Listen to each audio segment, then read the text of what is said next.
Chang Tai received PhD from UC Berkeley. He's now Felix and Irving Winograd Professor of Economics at the University of Chicago Booth School of Business. He has published many influential papers, and he's a recipient of Alfred Sloan Foundation Research Fellowship, an elected academician of Academia Sinica, and the recipient of Sun Yefang Prize for research on the Chinese economy. Okay, it's my pleasure to know Chang Tai for a long time. One thing I learned from Chang Tai is many people, including my own research, our research often motivated by research questions in the literature. And Chang Tai is different. Chang Tai told me his research is often motivated by the problems he resolved in the real world.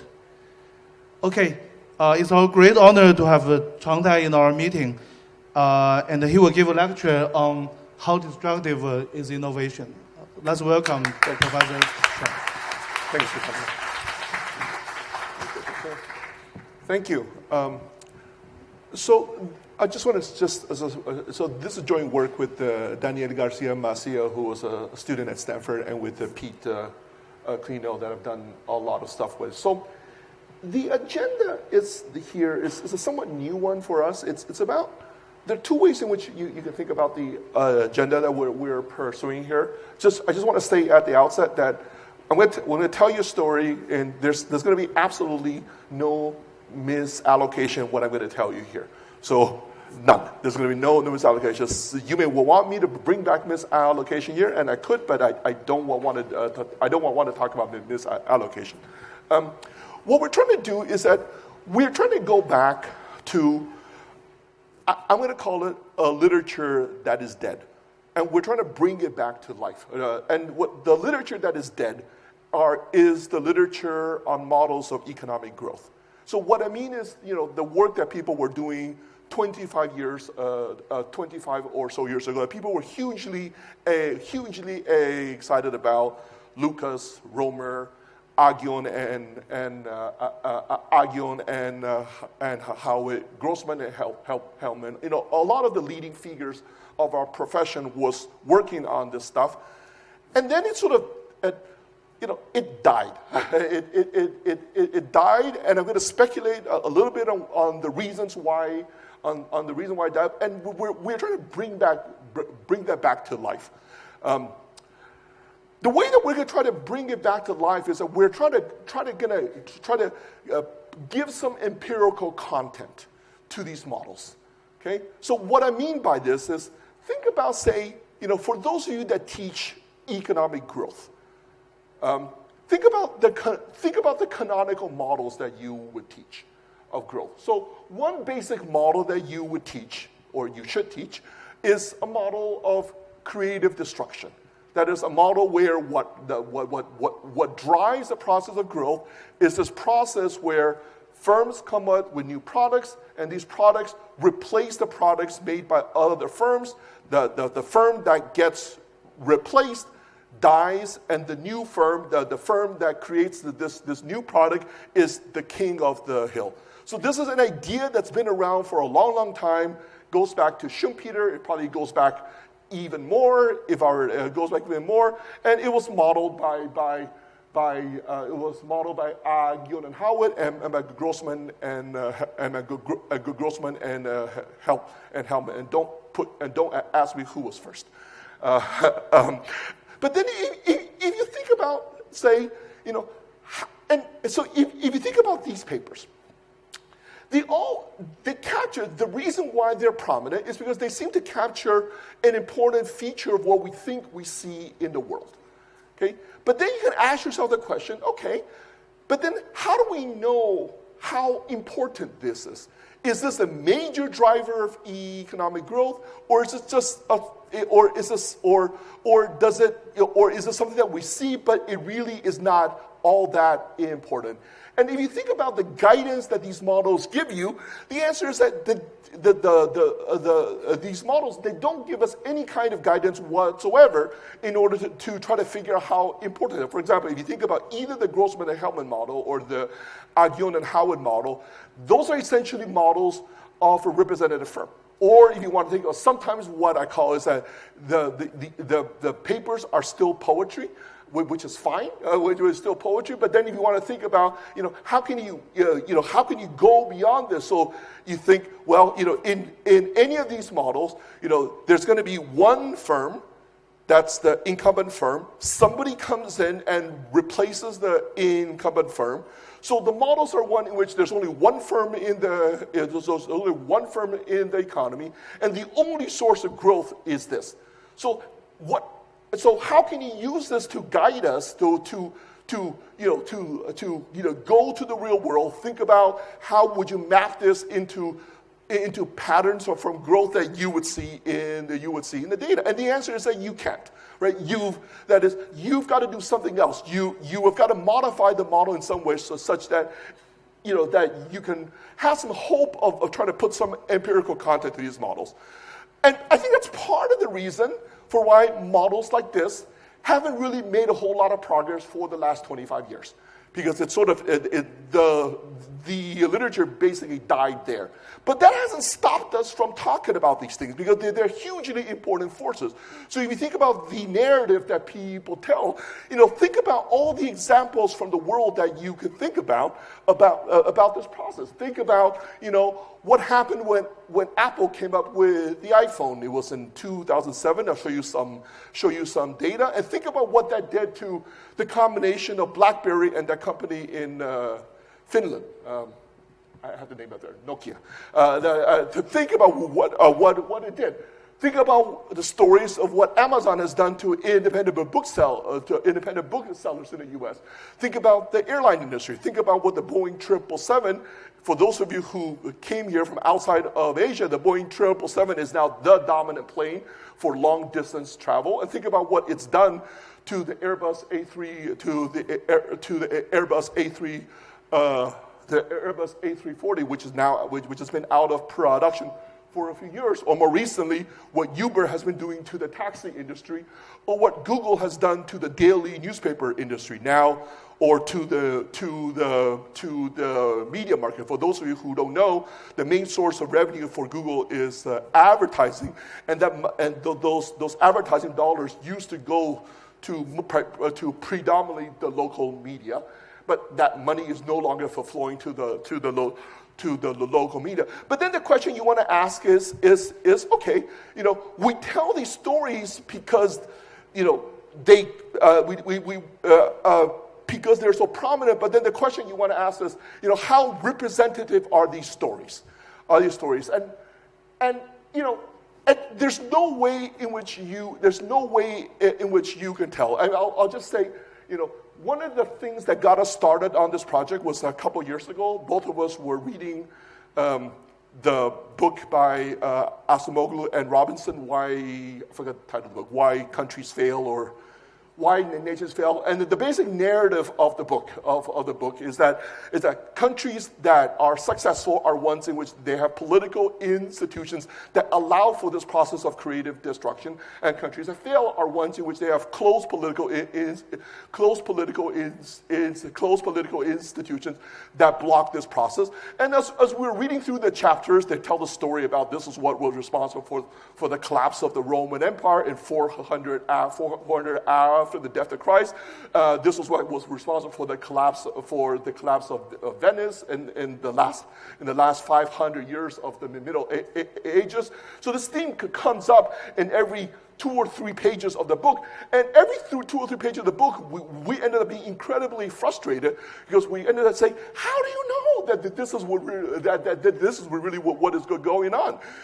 Give us a metric in which if the data comes out in one way, then you can say that in this place there's not a whole lot of creative destruction, and if the data comes out another way, then there actually is a lot of there's a lot of creative destruction, and obviously there's none of that there because there's none of that. So what we're trying to do here is that we're going to put together a metric in which we can look at the data, and if the data comes out in one way, we can say there's a lot of creative destruction. If it comes out another way, we're going to say that there's not a whole lot of creative destruction. Okay? So this is one model of growth. You think about the other model of growth that you should teach. There's the Romer model, which is another piece of poetry. Right? If you think about that model, the growth is driven by the creation of brand new varieties. And then you scratch your head and you say, well, how do I map that into something that I can actually measure empirically in the data? That is, how do I know how important is this Romer mechanism for growth?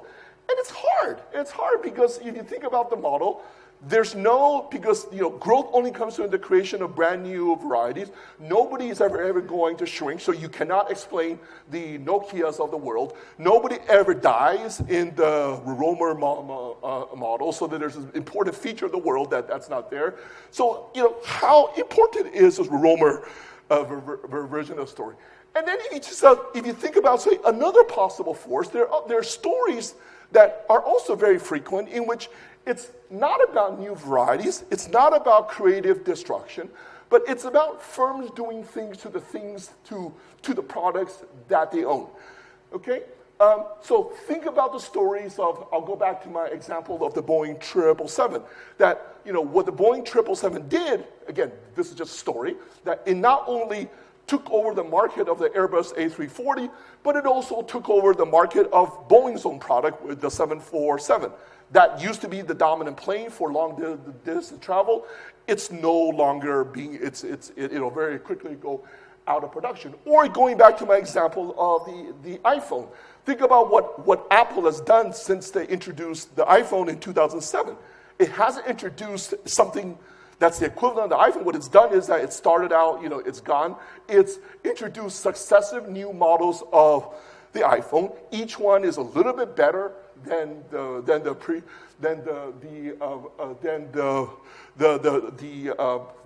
older models. And the question is, again, quantitatively, how large is this? I used to say that nobody has modeled this process until I talked with Per Crucell one day, and Per told me that this was his PhD thesis. So if you want to see a paper, so Per sent me a copy of his PhD thesis. So Per Crucell has a paper on this, and he says that further he sent the paper into the QJE, got a revised resubmit, and he never sent the paper back. But so there's the and then I'll just say the other narrative that people tell about the sources of innovation, it's not quite been modeled in the same way, but people tell stories about how that a lot of that brand new firms are an important source of innovation. So the related question is, how important is innovation that's done by brand new firms versus work that's being done by older established firms. So I just want to say a little bit about how do we know? Okay, so what are the types? So one way which people try to make some progress on this is that there's a whole group at the Harvard Business School that is dedicated to looking at this, and basically what they do is that they develop lots of case studies. Okay, so that's one way to try to make progress on this. But again, the issue with case studies is that it's really hard to know whether they are representative of representative. Another way in which you can try to do this is that you can try to come up with direct measures of innovation. You can look at patents. The issue with patents is that that kind of stuff is only useful for a certain number, for a certain set of industries, and for other industries, it's not going to quite work. I'll give you an example. Google, for the first 10 years, had zero patents. Had zero patents, and then from year 10 to year 15, it accumulated five more. It accumulated for five more patents. So the point is that there are many firms that I think are clearly innovative, but there are other ways to protect your intellectual property. So what we're going to do here, I've said some of this already, is that we're going to try to take these three mechanisms of growth, and we're going to put it all together in a really simple way, okay? And the objective is to try to put them all together so that we have some hope of being able to say quantitatively how much these different mechanisms matter, okay? And the key idea that we're going to use is that if you think about sort of you think about the inference problem, that is, we're trying to measure something that is impossible to measure in a direct way. Okay? How do we measure whether innovation has taken place, period? And then if innovation has taken place, how can we measure whether you are innovating on your own product? How do you measure whether it's a brand new product? How do you measure whether the innovation is on the product that somebody else owns? Okay? So we're not going to take that approach. The approach that we're going to take is that we're going to write down a framework in which the framework is going to give us the following implication, that if you innovate, okay, regardless of what mechanism is behind your innovation, there are going to be certain patterns that you're going to observe. And the basic pattern is that if you are successful at innovating, the firm, you're going to grow. You're going to grow in terms of employment. You're going to grow in terms of your revenues. You're going to grow in terms of your profits. Okay? And this is something that we can measure empirically in the data. Okay? So the basic idea is that we're going to basically back out how much innovation there is in the economy by looking at patterns of firm growth. We're going to use the micro patterns of firm dynamics to say something about what the underlying sources of innovation are. And the second idea we're going to use is, well, okay, I've said that you grow when you innovate. How do you know whether you grow because you grow like Apple by destroying BlackBerry and Nokia, or whether you grow because you develop a new model of your product? And the basic idea that we're going to use is that when you grow by taking over somebody else's product, you're going to grow by a lot. Okay? So think about the example of Apple when it introduced the iPhone. At that time, it only had two products. They had the iPod and they had the Mac. So once it introduced the iPhone, okay, that was a brand new product for them. And the result is that, what I'll show you some of the data from Apple, is that they're going to grow by a lot. At the level of the aggregate economy, you have to be careful, because what you're not thinking about is that the large growth that you see in Apple is not matched, but the flip side of the growth of Apple is what happened in Finland and what happened to BlackBerry. Okay?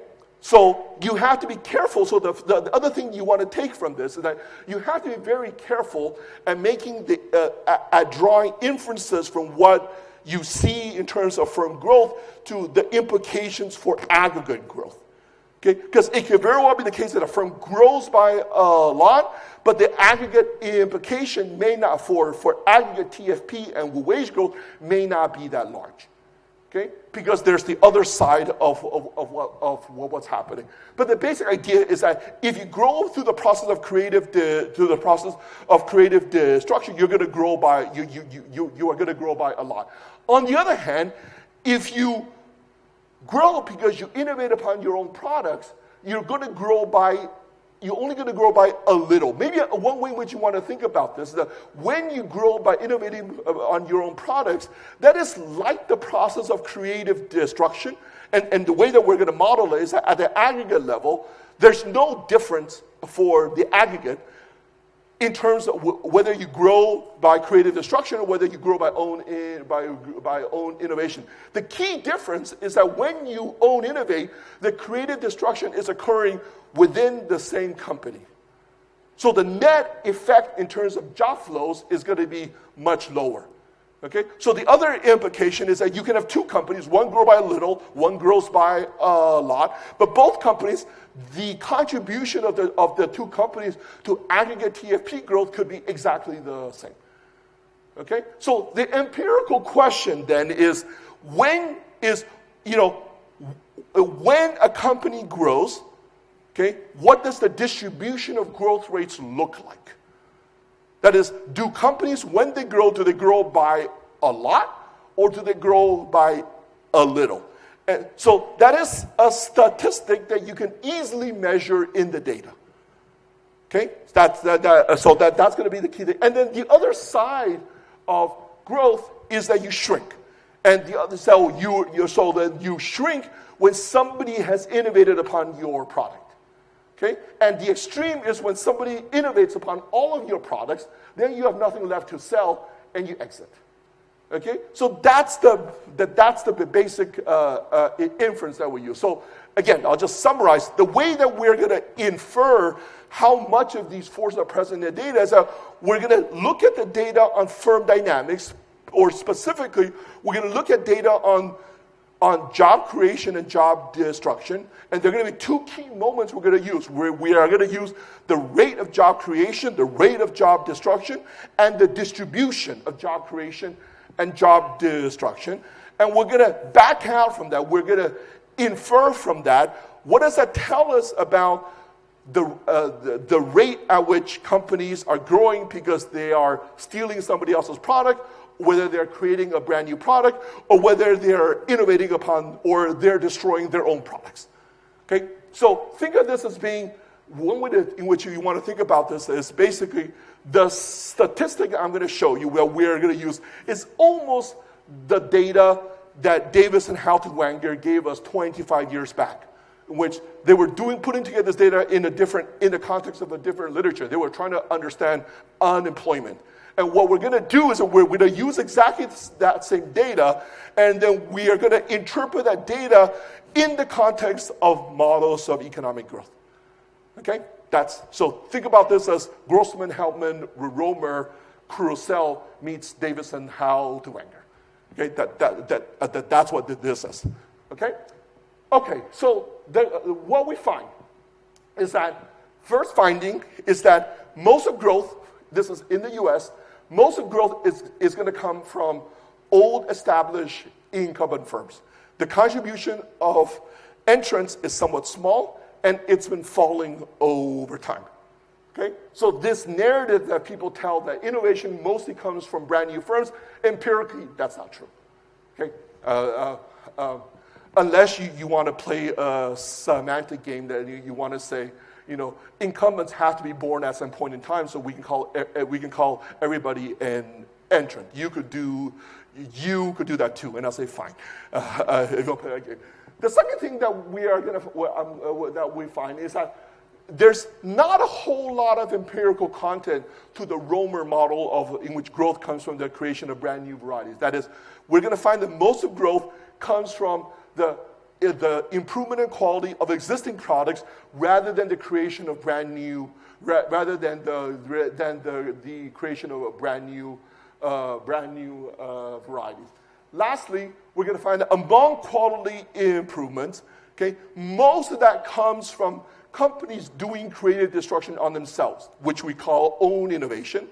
And in terms of the models that people write down of creative destruction, where you grow by destroying somebody else's product, there is some of that in the data, but it only accounts for the minority share of the growth that we see in the U.S. So to summarize, what we find is that most U.S. growth is driven by incumbent firms that are doing small and gradual improvements on their products.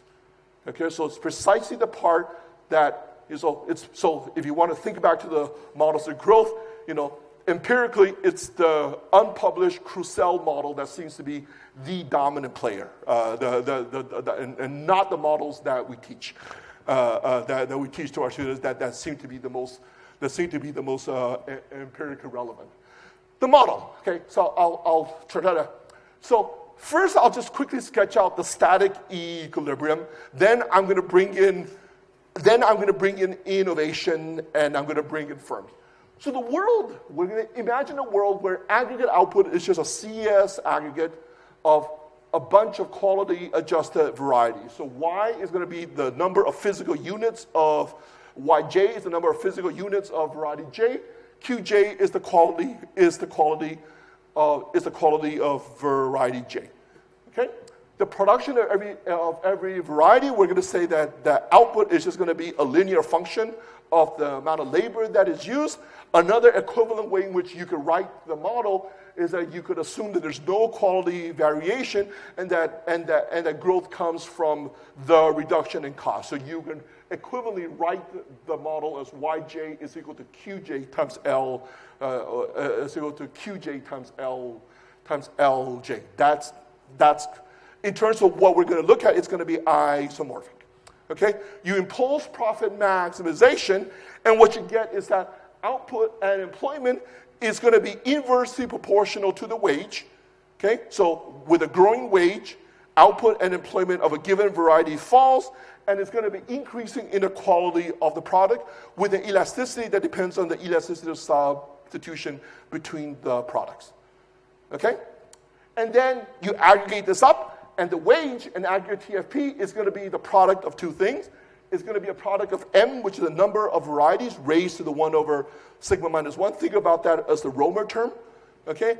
And it's going to be a function of the average quality of the variety. So the first term, the variety term, think of that as being Romer growth. The second term is growth so to think about the second term as reflecting the average movement up the quality ladder. Okay? And what we allow for is that you can move up the quality ladder in two ways. You can move up you can move up the quality ladder, or you can move up your own ladder, or you can jump to somebody else's ladder. Okay, jump up to somebody. So what this should tell you is that at the aggregate level, you can't tell, because growth can come from all three of these sources. So when you look at a series of wage growth or TFP growth or GDP growth, there's no way to tell. Okay? The way in which we're going to discriminate, in which we can tell, is that the key idea that we're going to use okay, so before I say that, so now now we're going to bring in firms. And the basic structure that we're going to assume is that a firm is just going to be a collection of technology. So every firm has a queue for all of the possible varieties in the world at any given point in time. Okay? And in a given, and we're going to assume that competition is such that the firm with the highest quality is going to be the firm that produces that product. Okay? So the number of products that a given firm produces is going to be simply given by the number of products in which it has the highest quality among all of the other possible producers in the all the other producers in the economy. Okay, so the size of the firm then, LF, okay, F is the index of a firm. Total employment or sales or profits of a firm is just going to be the sum of employment or sales of the products for which it is the highest quality producer. Okay, so LF is just going to be the sum of little l for all the products for which that firm has the highest quality, and that sum is just going to, if you think of the sum is just going to be a function of the wage. It's going to be, again, it's going to be a negative function of the wage, and it's going to be the function of the sum of the QJs, which we can write as so. The size of a firm is going to be a function of W. It's going to be a negative function of W. It's going to be a positive function of the number of varieties, the number of products for which it is the highest quality producer. And the last term is going to be the average quality of the products that the firm is the highest quality producer of. Okay? And this is the key equation that we use for inference. Think about, say, how would you answer the question, what is the contribution of entrants to growth? Okay? And think about writing that equation for entrants. Okay? So L, total employment of an entrant. Well, what does total employment of an entrant depend on? When do entrants show up in the market? You show up in the market if you produce a brand new variety that nobody else has ever produced. That's the Romer story. Or you enter into the market because you have creatively destroyed somebody else's product. Because you're an entrant, you didn't produce anything beforehand. Okay? So how does that show up in terms of that equation? Well, it shows up in that MF term. MF is going to be the total number of products that entrants control, and that's going to be the sum of the number of new products that entrants make, plus the number of existing products that entrants innovate upon. Okay? So if entrants do a lot of innovation, M is going to be large, and employment of entrants is going to be large, and sales and profits are going to be large. The second thing is going to be the average quality of the products made by entrant. That's the Q. That's that Q bar term. Now, if for the products in which you replace an existing firm, you obviously have to be better, right? Because if you are not better than the existing firm, there's no reason why you would replace the existing firm. So for those products, you cannot be lower than the average. If it's a brand new product, there's no restriction on how good you have to be, because it's a love of varieties model, right? So if you're not as good, then you're just not going to make your sales are going to be lower. But the bottom line is that there's a really simple sufficient statistic that you can use to answer the question, how much do entrants matter? And it's basically, okay, how much, what's the share of employment of entrants? Okay? Note that it's not the way that people typically do it, which is they look at labor productivity of an entrant or TFP of an entrant. What this model says is that you want to look at total employment of an entrant. This model is one in which labor productivity is the same across all firms. Okay? It's the same. So looking at TFP or labor productivity is exactly the wrong thing to do.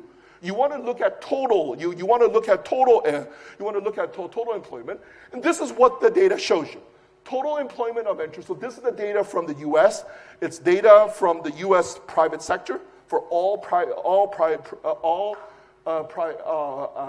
sector firms, and the basic data is that So this is the data for those who know U.S. data, it's essentially establishment level administrative data from the universe of establishments in the U.S. We define an entrant as a firm that was created in the last 5 years. And the basic fact is that in the first 10 years of the LBD data, the data is available starting in 1976, the micro data. Employment share of entrants, again, firms is created 5 years ago. The answer is about 23%. And the number has gone down. It's gone down by about 10 percentage point. Okay, so there are two things you want to take out of this. One is that, okay, if you want to answer the question, what is the share of innovation that's done by entrants? You look at this, and the answer is going to be around about 15 to 20%. Okay, so this tells you almost everything. That you need to know. The other thing is that the employment share of entrants has fallen, and what thinking about the data through the lens of the model tells you is that, well, it tells you that the contribution of entrants must have fallen over time. Okay, lots of people have written about this fact, and basically, it goes by the name of the decline in business dynamism in the U.S. What I'll show you in a minute is that the decline in job creation and job destruction in the U.S. is driven entirely by this fact, and what you should interpret from this fact is that innovation by entrants has fallen.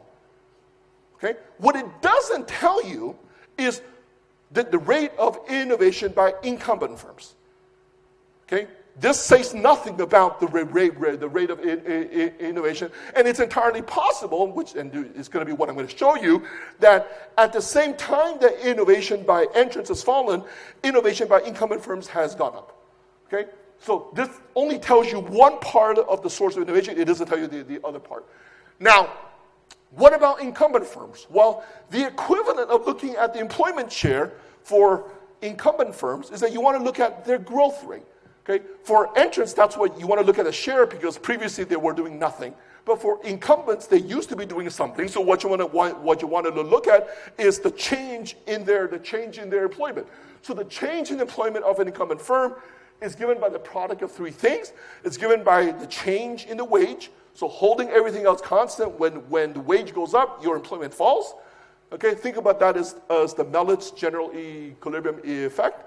The second thing that matters is the change in the number of products, MFT plus 1 divided by MFT. And the third term is going to be the change in the average quality, product. Now take that equation and try to map stories into that equation. When do you see an incumbent firm grow? Well, you grow when M goes up. That can happen in a model when you engage in creative destruction, you steal somebody else's product, you create a brand new product, okay? Or you improve your own product, which is the increase in Q bar. When does your employment fall? You fall when another firm steals your products. That's a decline in in M, or when wages rise. Okay? So if you want to figure out how much innovation do incumbent firms do, you basically want to look at the growth rate of incumbent firms. Okay? Now, how do you figure out how much is driven by own innovation versus how much is creative destruction by incumbent firms? Well, there what you do is that you look at the distribution. Okay, so I'm going to put up the same equation. If you grow if you innovate by improving upon your own products, think about how that shows up in the equation. Okay, you're not changing your number of products, so M is the same, and what happens is that Q bar goes up. Okay, so when you grow by own innovation, it's only going to be that last term that growth. If you grow by taking somebody else's product, it's going to be the M term that changes. So going back to my example of Apple, if you have 2 products and you get another product, you get 3 products, that's a 50% increase in the sales of your firm. Okay? M goes from 2 to goes from 2 to 3. Even if the aggregate implication for quality improvement could be exactly the same as when Apple went from the iPhone 4 to the iPhone 5 to the iPhone 6. So just to give you a sense of what is driving the inference, I'll show you data from 2 companies. So this is data on Apple's employment in the U.S. Okay, I picked this example because we know what's happened with the company, so you can map this. You can map the data into events that you see in the world. We start in 2001. In 2001, when Apple introduced the iPod, it had employment of 11,000. Okay? In 2007, employment had doubled. Okay? And what happened in 2007 is that they introduced the iPhone. Okay? And from 2007 to 2010, employment doubled. So there you want to think about, why does it double? Well, part of it is the iPhone replacing BlackBerry and Nokia. Is a little bit nuanced, though, because another product that the iPhone replaced was the iPod. right? Apple doesn't stop making the iPod because once you have the iPhone, it doesn't make sense to also have the iPod at the same time. So the iPhone is both creative destruction and own innovation at the same time. Okay? In 2010, they introduced the iPad, and by 2014, sales had doubled.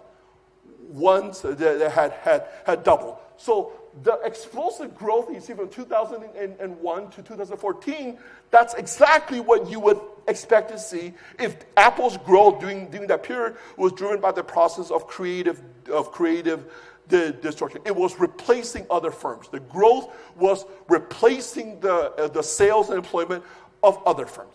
Now look at what happened since 2014. Since 2014, it's continued to grow, but growth has been more modest. Okay? It hasn't come up with anything new. In 2014, that's when they came out with the came out with the iPhone 4. And since then, it's done the iPhone 5, the iPhone 6. I think it's up to the 7, right? Don't ask me. I think the latest one is a 7, but somebody can correct me if I'm wrong. So the inference from this is that the growth that you see from 2001 to 2014, that tells you that Apple was engaged in a lot of, the growth was driven by creative destruction. Since 2014, growth was not driven by creative destruction. It was driven by the process of own innovation. Okay? On the other side, here's employment of BlackBerry. Okay? This is the employment of BlackBerry, and that employment reached a peak in 2011, and since then it's gone downhill. So this is the other side of the growth that you see in Apple. Even if so, I'll just restate the point. Okay, even so, the growth that you saw in Apple from 2007 to 2014, you may infer from that Apple is an incredibly innovative company, and that growth represents a huge contribution to growth, to aggregate growth. That may not be true, because if you think about what it's doing, what is the marginal improvement of an iPhone relative to the BlackBerry? At least for me, I kept the BlackBerry for 5 years. So for me, it was marginal. So it could very well be the case that when you move for the purposes of the aggregate economy, movement from the BlackBerry to the iPhone is exactly the same as when you switch from the iPhone 6 to the iPhone 7. For the purposes of wages and for the purposes of aggregate TFP growth, even if the implications for job flows are dramatically different. Okay? iPhone 6 to the iPhone 7, very little implications for job flows. BlackBerry to the iPhone, huge. There's huge dislocation. So you want to be, again, this is, and so this is what the data on the distribution of job creation and job destruction looks like. This is essentially Davis and Halterwanger. This is almost the same thing that they gave us, except with two differences. They only did it for the manufacturing sector. This is for all private sector versus for all private sector firms. The other difference is that they define job flows over the other difference is that here we're defining job flows over a 5-year time period. So there are two things I want you to take. So it's just the way that you read this is that all of the distribution to your right is the distribution of job growth. The distribution to the left of 0, it's your left, right? Yeah, it's your left. It's the distribution of job destruction. Okay? Two things I want you to take away from this is that there is some thickness in the extremes of the distribution. You do see firms growing by a lot, and you see firms growing by, and you see firms shrinking by a lot as well. Okay, so the firm the firm that's on the right side of the distribution, that's Apple from 2001 to 2014. The distribution all the way on the left, that's BlackBerry from 2010 on. Okay, so what this is saying, the first thing to say is that you do need to have some creative destruction in order to match this pattern in the data. Okay? The second thing is that you also, but the other point though is that the mass, give me just 30 more seconds, okay? The mass of the distribution is around at small changes. Okay? Most of the distribution of growth is around at 10 to 20% growth. This is growth over a 5-year time period. So the basic fact is that when companies grow, most of them, they grow only by a little bit. When companies shrink, they shrink only by a little bit. Now, we don't hear about these stories because they're not dramatic. Okay? We hear about the dramatic stories, but we don't hear about the firms that undergo small changes. But at the level for the purposes of the aggregate economy, it's in these small changes where all of the action is. So here's another way to make the point that if you were to write down a model where the only source of growth is creative destruction, so think about taking the Agion and Howard model and try and you introduce heterogeneous firms and you ask, and assume that that's the only source of growth, the first order implication of that model for the data is that the distribution of job creation, job destruction is going to look like this. It's all going to be driven by, firms are going to grow and they're going to grow by a lot. And when firms shrink, they are going to shrink by a lot. So think of this as being think of this as being the Hunger Games view of the world. And this is, I guess, fortunately or unfortunately, this is not what we see empirically in the data. So the bottom line, this will make Ifan happy. He's telling me that my time is up. Okay. So basically, what we do then is that we basically ask, what has to be the rate of the different sources of innovation in order to match the data on the distribution of job flows that we observe in the data. There are two ways in which you can read this, and you can read this. You can read this down the rows. The contribution of creative destruction. This is in the first 10 years of the data. It accounts for 27% of growth. Brand new varieties account for very little. Own variety improvement accounts for 65% of growth. You can read across the columns, and entrants account for 19% of growth. Again, that's mostly driven by the employment share of entrants, and incumbents account for 81. And so if you add up the rows, that should give you 100%. If you add up the columns, that should give you 100%. Changes over time. I showed you this before. The employment share of entrants has fallen, and the implication of that is that the contribution of entrants to growth has fallen from 19 to 12%. But then the other side of that is that the contribution of incumbent firms, particularly through own variety improvements, that's gone up to 65 to 77%. Okay, so the bottom line is that for the U.S., it's not true when you look at other countries, is that most of growth is driven by incumbent firms doing own variety improvement, and it's become more so over time. All right, I'll end here. This will make Ifan. Okay, thank you very much.